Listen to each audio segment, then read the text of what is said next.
बिस्मिल्लाहिर्रहमानिर्रहीम। अस्सलाम वालेकुम स्टूडेंट्स, उम्मीद है कि आप घर में खैरियत से होंगे और अच्छे होंगे। आज हम अपने 10th क्लास के थर्ड लेक्चर की तरफ आते हैं।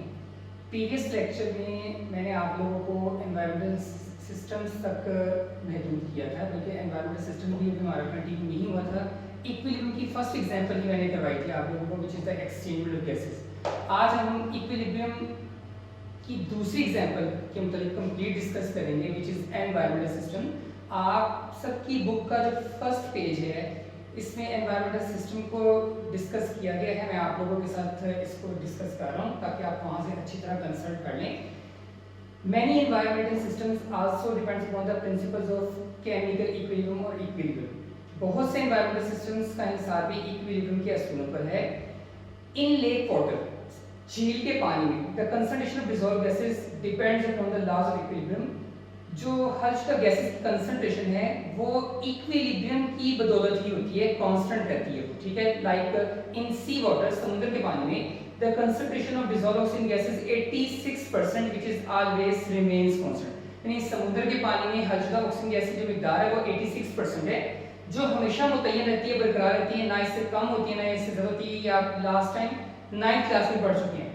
Next, aquatic animals and plants also depends upon the concentration of dissolved oxygen gas in water by the laws of equilibrium। यानी आबी पौधों और जानवरों की जो जिंदगी का इंहिसार है पानी में, वो भी हर जगह ऑक्सीजन गैस की कंसंट्रेशन पर है। ये सब इक्विलिब्रियम की बनने में रहता है, क्योंकि आबी पौधे और जानवर कभी भी ऑक्सीजन की डेफिशिएंसी नहीं हो पाती पानी में और उसकी वजह से मरते नहीं। अगर प्लांट्स ऑक्सीजन गैस रिलीज करते हैं तो कार्बन डाइऑक्साइड गैस रिलीज करने के लिए एक्वेटिक एनिमल्स होते हैं। इसलिए इन दोनों गैसेस के दरमियान भी मीडियम एक्वस हो या आपका ड्राई मीडियम हो, दोनों गैसेस के दरमियान केमिकल इक्विलिब्रियम ही एग्जिस्ट करता है।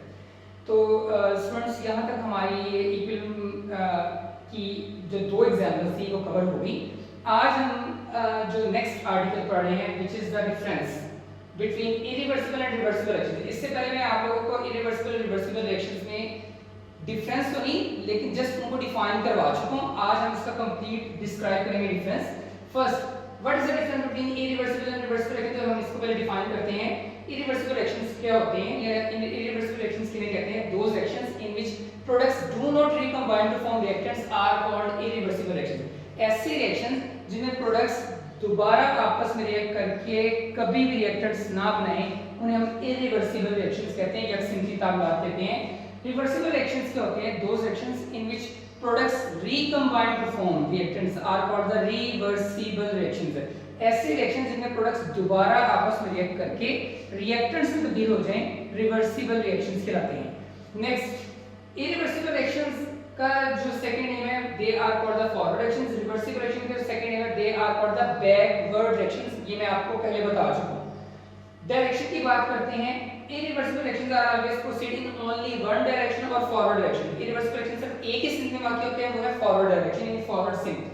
reversible reactions are always proceed in both directions forward and reverse। यानी reversible reaction दोनों सिंकों में वाक़ होते हैं, आगे भी और पीछे भी, क्योंकि आप लोगों को पता है कि reversible reaction का साइन डबल एरो का होता है, एक एरो आगे की तरफ होता है और एक एरो पीछे की तरफ होता है। नेक्स्ट, सिंबल की बात करते हैं। irreversible reactions are represented by a single arrowhead sign between reactants and products। irreversible reactions को reactants और products के दरमियान एक तीर की अलामत से जाहिर करते हैं, while the reversible reactions are represented by double arrowhead sign between reactants and products। जबकि reversible reactions को reactants और products के दरमियान दो तीरों की अलामत से जाहिर किया जाता है। नेक्स्ट, नंबर 4 पर टाइप्स की हेडलाइन आगे हमारी। irreversible reactions are basically of only one type। irreversible reactions सिर्फ एक ही किस्म के होते हैं, they are the forward reaction just, क्योंकि ये सिर्फ फॉरवर्ड रिएक्शन में वाक़ होते हैं, इसलिए इनको फॉरवर्ड रिएक्शन भी कहते हैं। Reversible reactions are basically of two types. Reversible reaction की दो इकसामी यहाँ ये दो तरह के होते हैं। फर्स्ट फॉरवर्ड, सेकंड रिवर्स और बैकवर्ड भी इसको कह सकते हैं। नेक्स्ट, इसकी एग्जांपल्स आगे, एग्जांपल्स आप लोगों को मैं पहले ही बता चुका हूँ। आप लोगों की जितनी एग्जांपल है, जैसे formation of HI, formation of water, decomposition of calcium carbonate, formation of hydrochloric acid जो आपने 9th क्लास में पढ़ी, फॉर्मेशन ऑफ हाइड्रोफ्लोरिक एसिड ये भी आप लोगों ने 9th क्लास में पढ़ी थी। All these examples are showed irreversible reactions, and all these are the examples of irreversible reactions। Next हम रिवर्सिबल रिएक्शन की एग्जांपल्स की बात करते हैं। तो मैंने आप लोगों को चंद दिन पहले भी बताया था कि रिवर्सिबल रिएक्शन की सबसे बेस्ट एग्जांपल है फॉर्मेशन ऑफ अमोनिया। नाइट्रोजन और हाइड्रोजन दोनों रिएक्ट करते हैं। 1 mole of nitrogen react with 3 mole of hydrogen in the presence of iron catalyst at 450 degree Celsius and 200 atm pressure, then they will change into 2 mole of ammonia. इसके अलावा भी आप examples जो reversible reactions हैं उनकी आप consult कर चुके हैं 9th क्लास में। पूरे आर्टिकल में transition temperature of sulphur 96 degree Celsius, double arrow का साइन आता है। Transition temperature of phosphorus is 250 degree Celsius temperature and transition temperature of tin is 13.2 degree Celsius.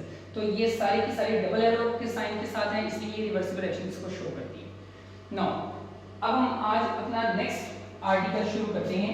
Article है explain reversible reactions, reversible reactions की वजाहत करें। तो reversible reactions होते क्या हैं ये मैं आप लोगों को पहले बता चुका हूं, एक बार दोबारा रिपीट करते हैं। Those reactions which take place और proceed in both directions and in which products recombine to form reactants या products react with each other and will change into reactants are called the reversible reactions। ऐसे reaction जो दोनों system में वाक़ होते हैं और जिनमें प्रोडक्ट्स आपस में दोबारा रिएक्ट करके रिएक्टेंट्स बनाती हैं, रिवर्सिबल रिएक्शंस कहलाते हैं। इसकी एक और बड़ी जबरदस्त बेहतरीन डेफिनेशन है जो कि मैं आपके सामने जो है कंसल्ट करने जा रहा हूं। those reactions which can be made to proceed in either direction depending upon the condition are called the reversible reactions। ऐसे रिएक्शंस जिन्हें हालात के तहत किसी भी सीन में वाक़ करवाया जा सकता हो, कौन से रिएक्शंस कहलाते हैं? रिवर्सिबल रिएक्शंस कहलाते हैं। रिवर्सिबल रिएक्शंस को हम एक्सप्लेन करने जा रहे हैं। क्या इसकी वजाहत है इसको हम देखते हैं। कह रहा है reversible reactions play an important role to obtain the reactant. Reversible reactions reactants को दोबारा हासिल करने में एक बेहतरीन रोल अदा करते हैं। Some important examples of reversible reactions are given below. Reversible reaction की चंद अहम मिसालें जो नीचे दी जा रही हैं, इनमें से फर्स्ट एग्जांपल जो आज हम पढ़ेंगे, सेकंड इंशाल्लाह मैं आपको नेक्स्ट लेक्चर में कराऊंगा। आज एक एग्जांपल हम कर रहे हैं which is the chemical combination of hydrogen and iodine। Hydrogen और आयोडीन का आपस में कीमियाई मिलाप कैसे होता है। कह रहा है let us discuss a chemical reaction between hydrogen and iodine। आइए हाइड्रोजन और आयोडीन के दरमियान होने वाले केमिकल रिएक्शन का हम करते हैं। One of the reactant iodine is purple, क्योंकि रिएक्टेंट में से एक रिएक्टेंट जो आयोडीन है उसका रंग पर्पल है and the product hydrogen iodide is colourless. और इनके नतीजे में या इनके रिएक्शन के नतीजे में जो प्रोडक्ट बनती है हाइड्रोजन आयोडाइड वो कलरलेस यानी बेरंग होती है। Proceeding of the reactions are easily observable. होने वाले रिएक्शन का मुशाहिदा आसानी से कर सकते हैं, इसको आसानी से देख सकते हैं। क्यों देखा जा सकता है? क्योंकि